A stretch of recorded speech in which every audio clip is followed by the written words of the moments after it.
Every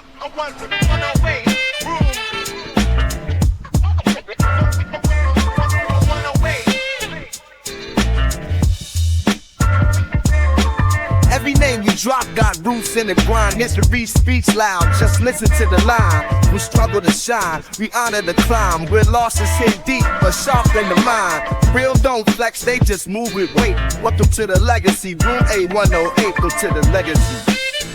Yeah.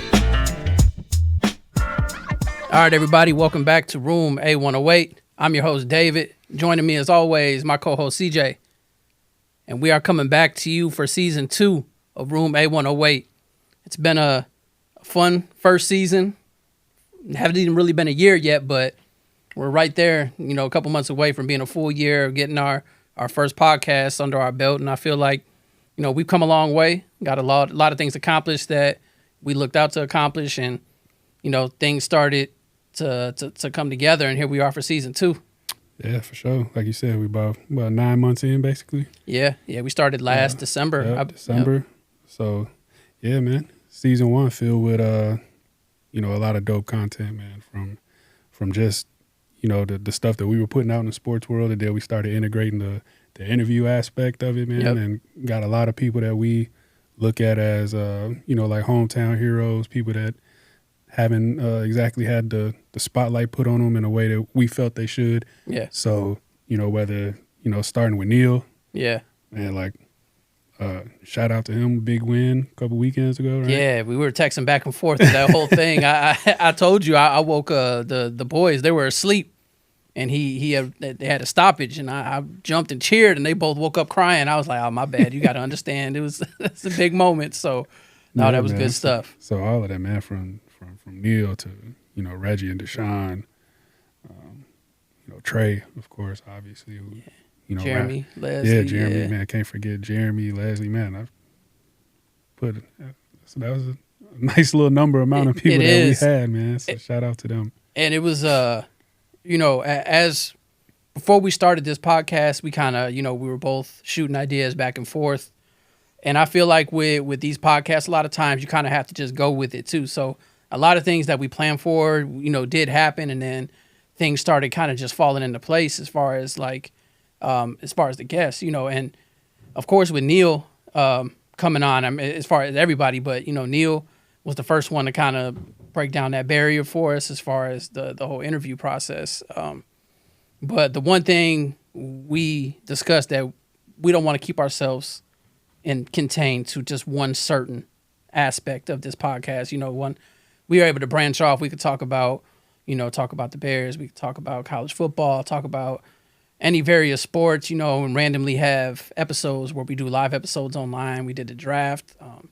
And then, we also go back to our school, Thornwood Legends, having on here. So I'm just glad that we kicked it off and built the brand. Yeah. With those people.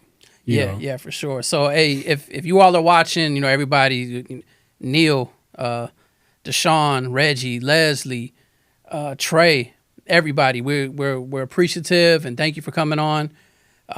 It's a strong start to the season. We do not plan on slowing down anytime soon. We took a brief hiatus just to give us a little breather. It's a lot of work that goes behind these podcasts that people don't realize. Because life be lifing, bro. Life is lifing. We both have had some personal / kind of like family hurdles recently that we had to overcome, and then you're talking about scheduling around both of our schedules, and and then Jason, and then the people that we were trying to interview and have on, and Amber. Shout out to Amber behind the board. Always, yeah. We always want to give you a shout out, Amber, the camera person. Amber's got that's another person who we, just this fluid kind of, bouncing dates back and forth and trying to see, what'll hit. But, thankful, for everybody, man. And for anybody who's watched all of those episodes, shout out to y'all. Appreciate y'all. Let us know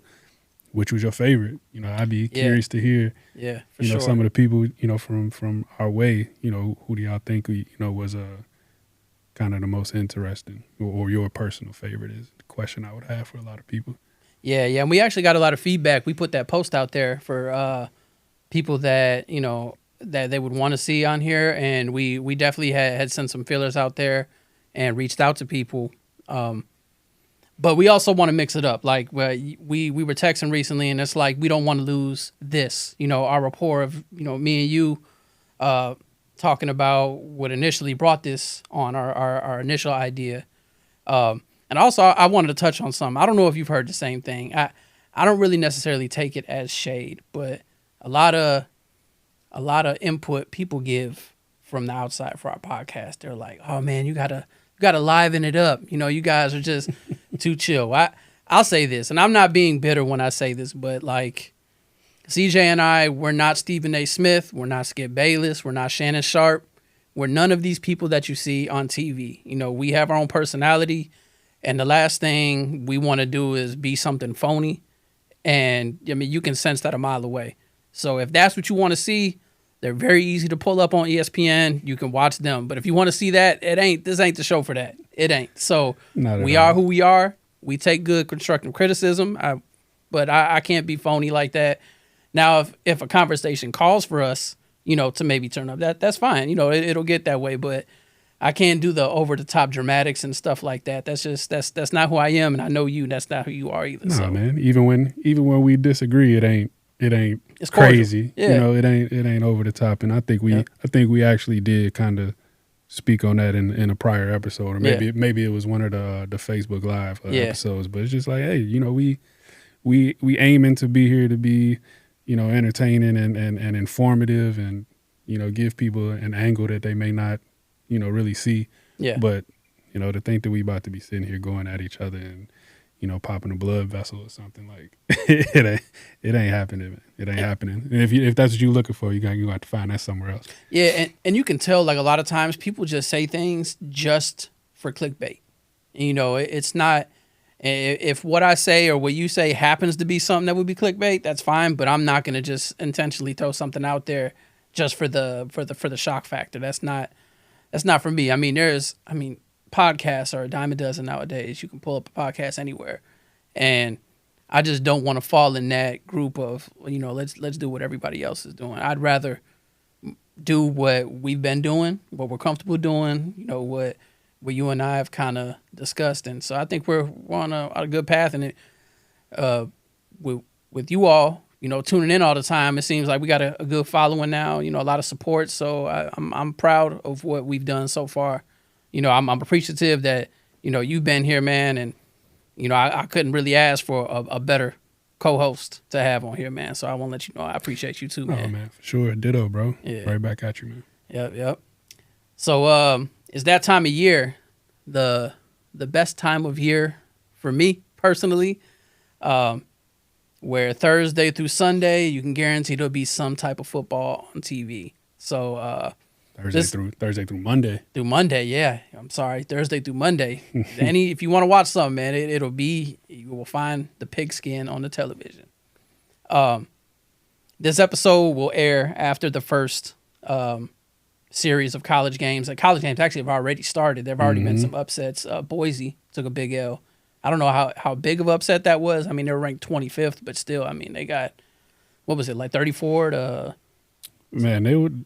when I turned it off, when I walked out, they were down 3 touchdowns, I think. I think it ended up being I don't know what the final ended up being, but 34-7, I want to say, or 34-3. It was getting cooked. It's bad. And South Florida, I mean, you just wouldn't have thought, Yeah, that's one of them things, them teams that always got to go down there to, whether it's Tennessee, South Carolina, Georgia, Florida, and they get smacked in the face by that humidity, and they ain't used to being down there. Sometimes that's what happens, especially when you got a team coming from, Boise. Yeah. They ain't practicing in that. They ain't feeling that kind of heat. I'm not gonna sit here and alley-oop them an excuse. Yeah. But it is what it is. But yeah, it's some good games came on recently. Got another good slate of games tonight, tomorrow. Yep. So yeah, man, looking forward to it for sure. Glued to the TV for sure. And then it's gonna lead us into next week too. But you know what? Before we go on, man. I mean, we touched on this briefly on Facebook, but I almost felt like I spoke it into existence. But they've already discussed expanding the playoff to 24. Was it 24 teams or 22 teams? Some wild extravagant number that ain't gonna happen. It's Hopefully. just, and this has always been my stance. I mean, week 1 to season 1, and I'm not anti-playoffs. I'm anti a playoff expansion. That's what I like. I thought 4 teams was good. I liked the 4-team setup. I thought 8 would have been cool, but we went 12 instead, and I'm cool with that. But I just see what's happening with college basketball, and I think it's going to go that route. I mean, I guess I don't think you can go that many teams because it'll just be one big playoff and no season. So, but I'm just hoping that it doesn't just keep expanding like that. It's gonna end up 16. Oh, for sure. Fairly soon. Yeah. You know. Especially with Ohio State winning last year, being and I wouldn't be upset at 16. Now, if it starts getting past that, I think that's when you getting, participation. Yeah, a little too wonky if you go past 16. But you know what it is, man. Football's a cash cow. TV sponsorships and all of that. They're gonna try to squeeze it for every drop they can. So we know what's coming. But I think they threw a crazy number out there just to get people to be like, nah, you're not getting 30. I'll give you 16 though. When 16 was probably the number they wanted anyway. Oversell. So they oversold it, and it comes back down to reality. But it's gonna end up 16. We all gotta brace for it. It's happening. Yeah, and actually, I would rather have 16 than 12 than have those buys. Because that was the Achilles heel last year. I don't think any of the teams that had a bye last year won, right? I think all of them lost. No, all of them lost. Yeah. All of them lost, and I think all of them lost the very first game, didn't? That's what I mean. I don't want to speak. They all lost though. I think it was all the first. I think all the bye teams. Okay, so the bye teams were Oregon last year. Oregon. Was it Boise? Yeah, it was Boise, right? Yeah, Oregon, Boise. How did it go? It was conference championship, conference winners. So it was Oregon, Georgia, Boise, and oh man, I'm drawing a blank on the last one. The ACC winner was Clemson. Yeah, Clemson didn't have a bye. Clemson beat SMU. So yeah, it was. I guess it was the four highest ranking conference winners. Yeah, I think it was Big 12. It wasn't like Iowa State or something like that, was it? No, not Iowa State. Yeah, we spend too much time. Yeah. But I'm trying to. But regardless, it was those teams that were that first round bye. I think they all lost that round. So, I mean, it is what it is. I don't think that's a reason to expand to 16 teams. But I've never been a big fan of having first round byes. Anyways, just let everybody go through the trenches. You're already getting the seed and preference. So number 1 seed is going against the lowest seed. So. But yeah, no, I just wanted to bring that up because I saw that on there, man. You're the first. I was like, man, let me send this to CJ, man, because it's already I had to pinch myself and make sure I wasn't dreaming. I'm like, man, they already. I saw something crazy. I don't know how much validity was to it, but there was something crazy about the college basketball tournament expanding. I've heard that too. Yep. I mean, they've expanded it. It was like 164. Now it's 168, and they want to go to what, like 172 or something like that, maybe. Something crazy, man. I mean, what's the point of a season at that point? Like, there's no point. So, but to touch on these games this week, so I think the biggest game is going to be Texas and Ohio State. That's at Ohio State? At Ohio State tomorrow morning. I think that's like a 11 a.m. kickoff. Yep. It's 11 Central. Who you got that game? I mean, both of them lost some key components, both on the field and in the coaching staff. I think I'm going to give the edge to Ohio State because they're playing at home, and they have 2 of the top 5 or 6 players in the country, on both sides. We talk about Jeremiah Smith and Caleb Downs. Yep. Two guys who are going to be top picks in the draft. And then, when you look at Texas, I mean, Arch is the wild card. I'm sure that he's an upgrade over Quinn Ewers, but is he ready, for that? He's going to get thrown in the deep end. That's a big spotlight to step in. Yeah, he's thrown in the deep end for sure. Right off the bat. So I think it'll be a good game, but I'm going to give the edge to Ohio State there, and I think they come out on top. Yeah, I think the big question mark too is going to be the quarterback for Ohio State too. I don't even know who their starting quarterback is going to be this year. I haven't even looked into. I mean, of course, I'm not doing too much. I can't remember his name, but I know Ryan Day was on Pat McAfee's show the other day, and I think he even alluded to multiple quarterbacks playing in the game. Well, they brought in. I mean, I only know this because Michigan brought in Bryce and the number 2 rated quarterback. That's who Ohio State grabbed, and they were like, a lot of people had him as like 1A, 1B. So I know Ohio State does have a stud freshman. Now, whether they want to use him this year or not, if they need him, I'm sure they will. But yeah, I don't know. So we'll see. Jeremiah Smith, man, that really doesn't matter who's quarterback. That dude is unreal. I think he'll potentially be can you think of a last time a receiver had been picked number 1 overall? Because I can see him being a number 1 pick. He's that good.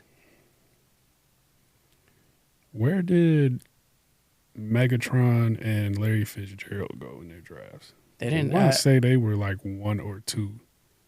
I don't think Megatron I know wasn't 1. I don't think Larry was 1 either.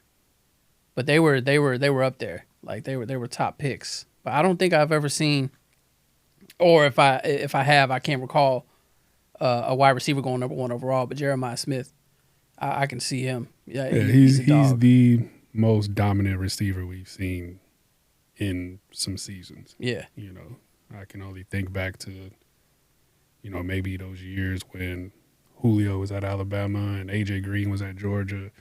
Or Jamar and JJ. Yeah, but man, even more so than that. Yeah. Like you talking about and I know he flamed out in the NFL, but like Justin Blackmon at Oklahoma State. Yep. Like unreal numbers. Yeah. So Michael Crabtree days. Oh, Texas. Man, Michael Crabtree. Yeah, so another big game that we have is Clemson LSU. I don't know. What do you see going on with that one? I know you're more familiar with Clemson being in the ACC. They getting a lot of love. I know that. I'm hearing a lot of. They were young last Clemson's year, right? Back, but we'll see, man. We'll see. Is Cade Klubnik going to live up to kind of some of the hype and some of the Heisman love that he's getting right now? Yeah. Dabo is, always up there. He's a character. And then the issue I have with LSU is, like, what are you getting from Brian Kelly? Like, I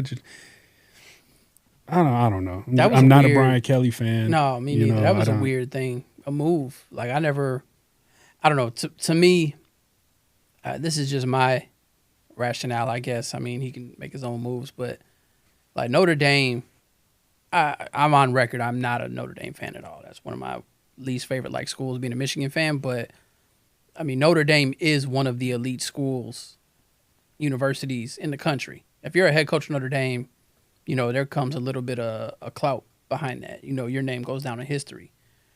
And for him to leave and go to LSU, it's kind of like a slap in the face to Notre Dame, which I'm cool with, but it just really didn't it seemed more like a lateral move. That's not like a promotion. It's like, well, anytime, most of those coaches, anytime they can find their way into the SEC, like that, you're not turning it down,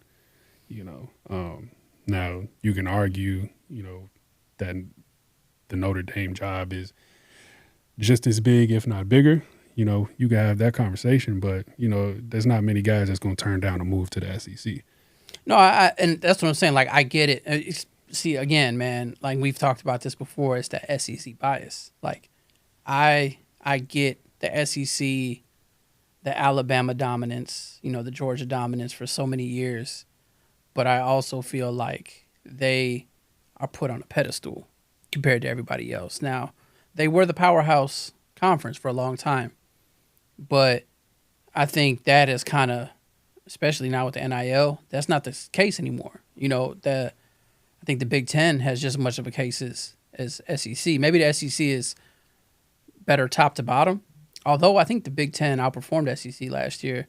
I mean, I think there was quite a few games where Big Ten teams went against SEC teams where they actually came through. But It's that SEC bias, man. It's they get the favor in the college football rankings and now the playoffs. They did it in the BCS, the Heisman rank and everything. They just get the favor, and it's the mindset, So that I agree with you on that. Like Kelly probably was like, "Oh yeah, SEC to me," but to me, what did you prove at Notre Dame? Like, what did you do? You had some. I mean, yeah, you had some winning seasons, but being the coach of Notre Dame, you're going to get a lot of these stud players just because it's Notre Dame. You can be a bad recruiter and still get good recruits at Notre Dame. That's what kind of school that is. So, I guess that's what I mean by that. But I would much rather see Clemson win that game, I guess, because the roots that Kelly holds.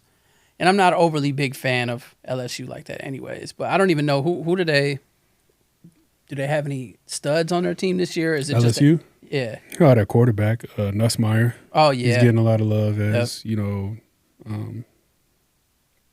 one of the like 3 or 4 quarterbacks who are being talked about as potential, number 1 picks between him, Klubnik, who's going to go up against at Clemson. Yeah. Sellers, South Carolina, and then old boy from Penn State, Drew Aller. Yeah.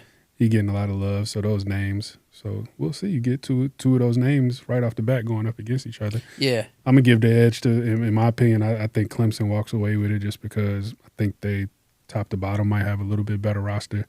And, like I said, I don't see anything special out of Brian Kelly. No, I could see him getting the boot sooner than later out of there. Yeah, for sure. But good way to segue right into talking about Notre Dame. Your boys, hopefully they get me in a good mood come next time we're on this podcast. So what do you think? You got Beck behind the center now. Mm-hmm. So what are you expecting from the U this year? I'm expecting to win tomorrow for sure.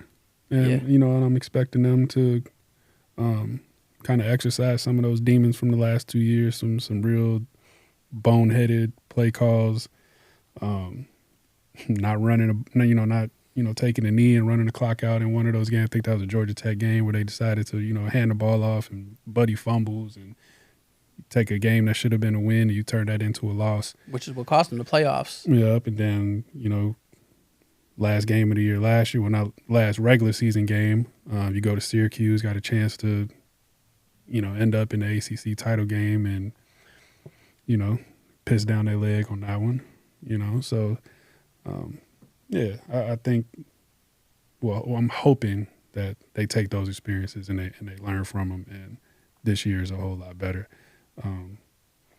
Who's to say whether it's an upgrade or a downgrade, quarterback-wise, from Cam Ward to Carson Beck? This is somebody who, at the start of last year, was talked about as a potential number 1 pick. Obviously, he didn't have the year that anybody expected him to have, but, the pedigree is still there. Would I be surprised if he, has another season like last year? No. But I wouldn't be surprised if he bounces back either. So, yeah. And then, there's big question mark on Notre Dame side at their quarterback. Yeah. So, I like, sucks to say this, I like their coach. I do. a lot more than I like, and it's no like shade to Mario Cristobal. He's a Miami legend, played there, won there. So, like, I see the allure why you would want him there, trying to rebuild the U. But I just like everything about, Marcus Freeman and, kind of what he stands for in the new age of college football and kind of the power that, these young men have now. I think he's kind of like the perfect person, to have, running your program. But even though with all the love I just gave him, I still expect him to lose tomorrow. No, I agree. I think Miami is gonna pull through tomorrow. Beck. So to me personally, I don't think Beck is an upgrade from Cam Ward. I don't. I'm not saying he doesn't have the abilities. I mean, he doesn't have the same abilities as Cam Ward, but I'm saying that he does have. I mean, he's proven he can be a elite quarterback when he's playing good. The biggest problem last year was turnovers. He couldn't protect the ball, and it was just a bad year for him. And he was in a perfect position. Like, all he had to do was not mess up last year, and he'd have been a first-round pick. Especially in this year's draft where it turned out Cam Ward was the only really sought after quarterback in the draft this year. So I think, if he's that kind of player and he plays with a chip on his shoulder, to prove everybody wrong last year, I can see you all winning the ACC this year. Yeah, and him, going back to him specifically, like when you talk about, Cam Ward being the number 1 pick this past draft and kind of how he, like you put it, was the only one, of any pedigree really in the draft class, he missed an opportunity. Yeah. Because now you have to kind of come back. You have to hit the portal. You got to come back for another year of college. And now the draft class that you're setting yourself up to be in this year, deep, got studs in this draft class now. So now not only do you have to come back and play again, you got to play, up to your standard and then some. Yeah. To put yourself above, Nussmeier and Sellers and, Drew Aller, all those guys we talked about before. I don't think he has to worry about Arch. I think Arch is going to wait. Yeah, I know they projected him to come out there, but I guess it matters how good he does this year. I think that's a big thing. But I think he would probably rather, kind of set himself apart from that big group, that log jam of quarterbacks that are going to come out this year. Yeah. Probably be better for him to stay another year, next year and then come out the following year. But yeah, Carson Beck, he cost himself an opportunity for sure. So he's going to have to go out there and prove it. I'm hoping he does. Hoping it starts with tomorrow. Big win. They already, re-rolling all of the Catholics versus convicts. So let's get it. Did you all play last year? I can't remember. Is this the first time you played in? No, so this is a first year of a back-to-back. So Notre Dame is coming to Miami this year, and then Miami will be up in South Bend next year. Yeah, and I will be in the building for that one for sure. And I think they're reigniting the Michigan Notre Dame rivalry starting next year, I believe it is. So it's the perfect time for it, man. With all of the these schools and these players, they got to capitalize kind of on the momentum that college football has right now. We always say, NFL is king, but right behind them is college football. I would argue that college football is bigger than any of the other, major sports, NBA, NHL, MLB. I put college football above all 3 of those. They're bigger than all of them, ticket sales wise. Like if you pick the 32 biggest college football franchises, quote unquote, or universities, they're outselling way. I mean, the stadiums are bigger, so they're outselling way more tickets than they are the NFL. It's just the revenue that the NFL gets from all these, Fox, CBS, NFL Network, ESPN. Yeah, and I don't think you could take, even if you took a Christmas Day Lakers-Celtics game, I don't think that it touches, from a viewership standpoint, I don't think it would touch a Saturday night or Saturday afternoon Michigan-Ohio State game. Oh, no, yeah. So that's why I'm saying, like, the, right, NFL is right there at the top, but then right behind them is college football. Like, I think they always say, like, out of the 100, when you go back over the course of a year and they go back and they look at, like, those Nielsen rating numbers, like the top 100 viewed, television programs, out of the top 100, I think like 90-something of them are like football games between college, the college and the pros. So it's like, and then you'll get like a random President's State of the Union address is on there, and then like either the Grammys or the Oscars, something like that. But or like a big season finale or something on there. Like Game of Thrones finale or something every once in a while. Yeah, football is king, man. Starts with the NFL and then college football right behind it. So yeah, college for me. That's why I'm so passionate about that playoff thing. It's just it's different now with the NIL, but for me it was always just about, even with people making money, everybody's goal is still to make the NFL. So you're playing for something. In the NFL, I mean, I do love the NFL. I'll never say I won't. I just love football in general. But college is just that, it's just that grit. It's, people just, these players are just doing everything they can to get on an NFL squad, even if it's a practice squad, and you can tell through the play and the different coaching strategies. When you watch an NFL game, it's called pro style offense for a reason. I mean, granted, there are different schemes and everything like that, but for the most part, you're seeing generally the same kinds of offenses, at least 90% of the time. College, it's all over the place. I mean, you got people running a flex bone, double wing, you got the wing tees, you got all these different, Army, Navy, everybody's running these formations, and I'd love to see it, man. It's like the coach's chess game. I got an NIL question for you. Go ahead. Helped or hurt? Has it helped or has it hurt? So I have a biased response because we just signed. With this recruiting class that we're getting coming in is going to be one of the biggest recruiting classes. So I can't remember the last time Michigan signed five-star athletes. Like, they're not known for that. Come on, Portnoy. Has it helped? It helped get Bryce. Hey, he's starting day one, man. So I'm excited about that. Like, if you're going to pay that much for somebody, he needs to start day one. And so I'm excited to see how he is. But unbiasedly speaking, I do think it hurt. I think it should be regulated. Like, I do think the players should be paid. But I think the way they're going about it now is just like it's like NFL Junior. I've always said I think it was wrong for college to stop athletes from getting endorsement deals. So I think they should always get endorsement deals. When you can make millions still doing endorsements. But for colleges to like outright pay players, I mean, I get it, man. And I understand college, like we said, it makes so much money, right? And the players deserve it. But I don't know, man. To me, selfishly, it sours the game a little bit. You know what I mean? Because now it's like you're playing for money. And you know what? This is my direct answer. I don't mind the NIL as much as I dislike the transfer portal. The transfer portal is what I don't like. The NIL doesn't bother me as much. The transfer portal, to me, has hurt the game more. I'll say that. That's my direct answer. That's not my political answer. Dance around the question. All right. So as far as I agree that I think the transfer portal, it should have a little bit more regulations on it. I've always said that if a coach can get up and leave, I don't understand why a student athlete can't either. Especially if said coach and his staff is the one that brought me here. Yeah. And now he packs up and dips. I agree. Hey, have at it. Yep. I think they should go.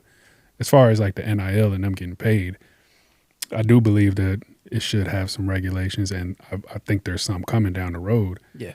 But you'll never get me to say that it's hurt the game, because the same people who have been pounding the table about this being bad for sports, whether it's a Nick Saban or Jay Wright or any of these coaches who said they got out of the game once they started paying players. They already were. None of them were this demonstrative when it was the other way around. Yeah. When they were making hand over fist, off the backs of these players, Yeah. none of them were ever saying that it was wrong. Yeah.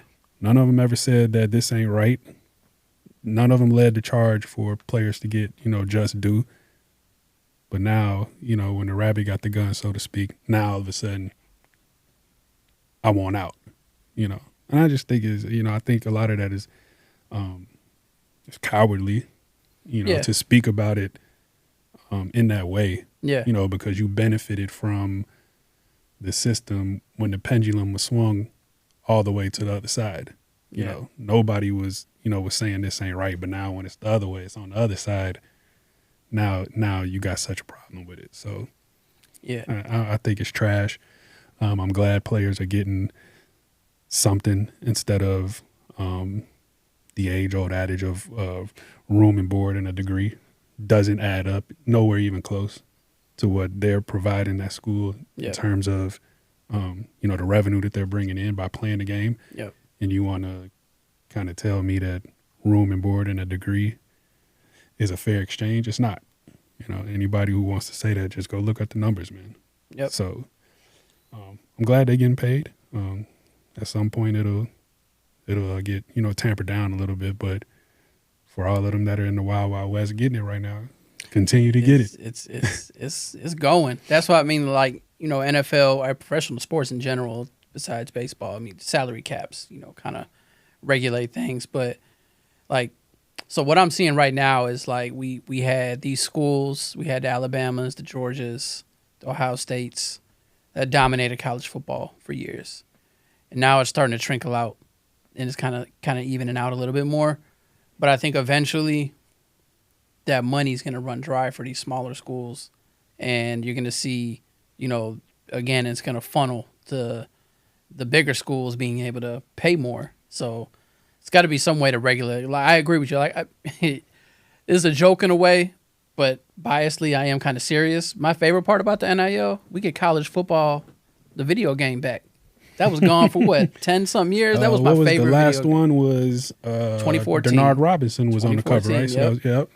Shout out Michigan again, I guess. Oh, yeah. Hey, shoelace. Man, Denard, for sure. Yeah, but, 11 years, I guess, it was gone. Yep. So they brought that back, and I was like, oh, man, I love the NIL now.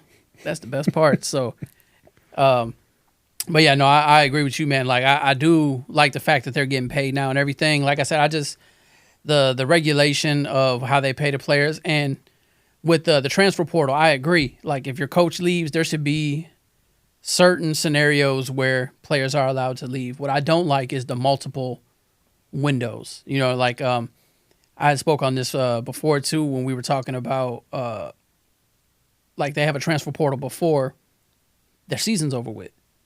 So a lot of these guys are just leaving before the bowl games are even played, 'cause bowl games don't really mean as much anymore. It's the playoff, and then the bowl games are almost meaningless to this point. And players are leaving. There's no reason to play. They're gone. So I think the transfer portal should take place after the season, always after the season. And if that's the case, then that's fine. But other than that, I really don't have any problems with the transfer portal. It's before the season, and then there's one that like right at the end of the season, maybe like a week after the national championship. It's just I think when you look at the back of a trading card, so to speak, and you see a fifth-year senior playing on his fifth team. Yeah. I think that's a little crazy. Yeah. But, I've always said, man, if my son was to be, recruited by, whatever school and that coach and his staff, and then he decides to leave after 1 year to go chase a bag at whatever SEC school, my son should be able to leave. Yeah, no. This isn't what he was brought here for. I agree. So, he should be able to go follow said coach if coach wants him, or go, blaze its own trail somewhere else and, hit the recruiting trail again. But, yeah, I don't know. You're just not going to get me to say that NIL has hurt it like some of these cowardly coaches have. Cowardly. I want to catch you off guard with this one, man. For sure. So, way too early prediction. Who's in your national championship game, and who do you see as the national champion? Miami versus Ohio State, and we get payback for them stealing that second championship that should have been back-to-back for us. I hope not, man. Not for you all, but I hope not for Ohio State. It's my biased answer. That's fine. That's good. As long as the Ohio State and winning doesn't come out, that's fine, man. Yeah, man. Miami versus Ohio State. Miami brings it home 44-10. 44. I like that. I like that. I like that a lot. I mean, I don't like them even being there, but I like that. You'll like to see them get stomped out, I would like to see them not even make the playoff. That would. I mean, you know what? As long as they lose to us, it doesn't matter. Like, I've argued with Ohio State fans so much. I mean, you've tagged Garcia in quite a few posts or whatever, but I'm really unfazed. I'm really I like it's to me. This is me personally. Like, yeah, you won. That's cool. You won, but you didn't beat us. So I really don't. We weren't good this past year. We were a subpar team, and we beat the two teams that I hate more than any other team. We beat Ohio State and Bama. I'm cool. Second year in a row, we beat both of them in a calendar year. I'm fine. We'll be all right. So what's your? I'll throw it back to you. What's your prediction? And then, well, two-headed question. What's your prediction for a national championship, and what's your outlook for your favorite team? So to me, I think I'm gonna go with Texas. They did lose a lot, but I just like you on the Manning train. Yeah, I think I did like when he played last year. I like what I saw. I mean, he was still young. And if it's a repeat of at all what it was like last year, I mean, Ohio State's in the same scenario we were last year, coming off a national championship, hosting Texas at home, and we got blown out, although we weren't the same team. But I can see that happen in Ohio State again, and I hope it does. But I really do. I see Texas coming out, and I mean, honestly, I don't even know who would be the next best team for them to go against. Like it's so open this year. I could say Ohio State, but I'm just not going to because I'm petty that way. But I'll say Texas. I think is going to take it this year. That's mine. And Michigan this year it'll be a big tell early. We'll go as far as Bryce will take us. Last year we literally survived without having a quarterback to complete a forward pass. So anything that is a little better than that will help. We really didn't lose too many people. I mean, Bears got Loveland. We lost Grant. Lost a couple offensive linemen. But other than that, the team is pretty much intact. So I think Michigan will be a 9 or 10 win team this year, maybe 2 or 3 losses. So I think we'll just miss the playoffs. Just being real. All right. I think we covered it all. Yeah, man. Touched on all the college football we can touch on for our episode, but it feels good to be back. It's yeah, for sure. The layoff for a little while was I was getting a little antsy to come back in here, and there's so much stuff that happened while we were gone, but it's all good, man. We got a lot to talk about. Second season started. More to come. More good stuff. You got anything else before we sign off? Just once we started off, with recapping and giving a rundown of the people that we had in here, here in room A-108, and giving them their flowers, and yeah. Once again, thank you to them, and Pat Hill. Oh yeah, forgot Pat. Man, that what? The only reason why it's because that was was the only remote on-site interview we did, but it was dope. Lifelong friend and a brother. Appreciate you, Pat. And good luck this year, man, for sure. Yeah, good luck. Yeah, except week one. Except week one. I hope the D-line does well. Everybody else, that's fine. Yeah, man. So. Yeah, no, same. If you all haven't seen the episodes, go check out our YouTube channel. All the season 1 episodes are on there for all the guests that we had. Check out the interviews. We're on everything now. I was able to get us on Apple Podcasts, Spotify, iHeartRadio. We're on YouTube, Facebook, Instagram. We're everywhere. I'm going to try to get us rolling with a TikTok soon, so we'll have stuff on there too. I have stuff on my personal page, but if you all looking for A-108 content, making sure you got it wherever you want it. So just stick around with us. We got way more to come this season, and we appreciate y'all for stopping by. Yes, sir. Appreciate y'all.